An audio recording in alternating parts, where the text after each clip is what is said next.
Диабет деген эмне? Экинчи түрдөгү кан диабети Кыргызстан боюнча эле эмес, дүйнө жүзү боюнча көп кездешет. Бул ооруда кандагы сахардын деңгээли нормадан өйдө көтөрүлөт. Норма ачкарын 6,1 миллимолдон ашпаш керек да. Андан өйдө көтөрүлсө, бул уже сахарный диабет деп аныкталат. Диабеттин себептери. Кандай себептер буга түрткү болот? Биринчиден бул ашыкча салмак. Экинчиден тамеки чегүү, арак ичүү жана наследственность деп коебуз. Эгер сиздин ата энеңизде, чоң апа, чоң атаңызда сахарный диабет бар болсо, анда сиз фактор рискага кирип каласыз. Кийинки себеп бул аял зат 3 баладан көбүрөөк төрөгөндө алар дагы фактор рискага кирип калат. Кийинки бул 4 килограммдан өйдө төрөлгөн бала кийин кан диабети чыгып калышы себепкер болот. Бул оорунун аныктоосу.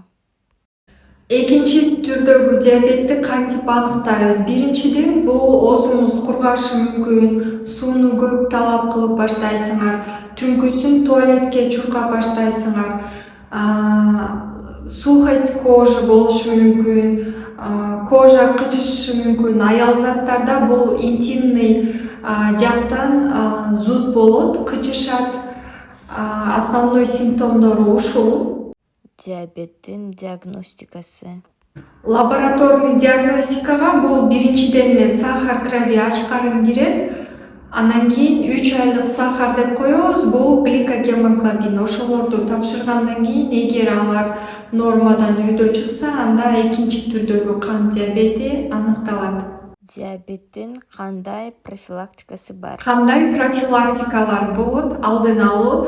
Бул биринчиден сергек жашоо, сиздин салмагыңыз боюңузга жараша нормада болуш керек. Жанагындай таттуу тамактарды, фастфуд тамактарды азайтыш керек. Рациондо свежий жер жемиштерди, фруктыларды көбөйтүп, бир күндүн ичинде сууну 2 литрга чейин бөлүп ичиш керек.